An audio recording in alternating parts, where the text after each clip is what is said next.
Welcome to T.R.A.A.P TV and Soul Culture Productions. Let's get it. It's a beautiful day that we having.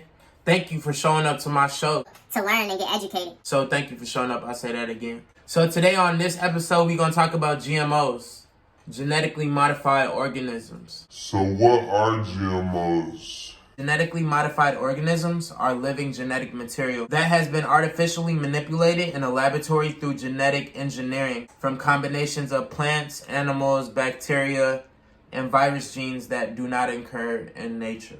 Why do we need to know about these genetically modified organisms, Keezy? Let me motherfucking tell you, my guy.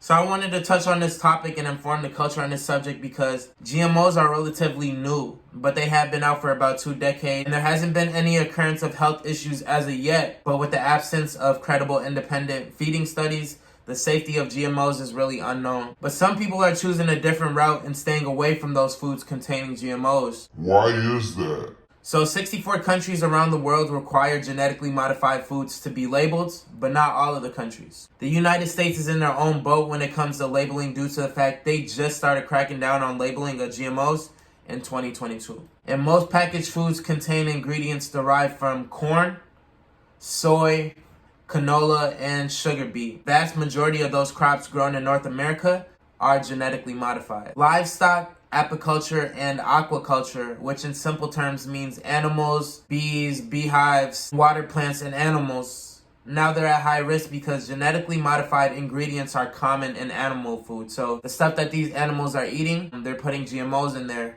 feeding it to the animals. So they are feeding these animals these genetically modified ingredients, but they're not showing up in our food that we're eating when we eat these animals. So here's some good facts about GMOs. So researchers/scientists will say GMOs are good for the fact that they address problems caused by insects or weeds and also herbicides. Some might also say it's hard to make and expand new things such as crops without using different genetics from different organisms and conducting GMO research. So how do genetically modified organisms affect the environment?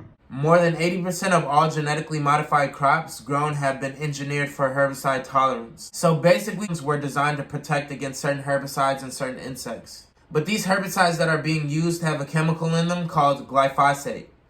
And as we're starting to notice, glyphosate is carcinogenic, which means it's linked to cancer. You can be exposed to glyphosate if it gets on your skin or eyes, or if you breathe it in when using it.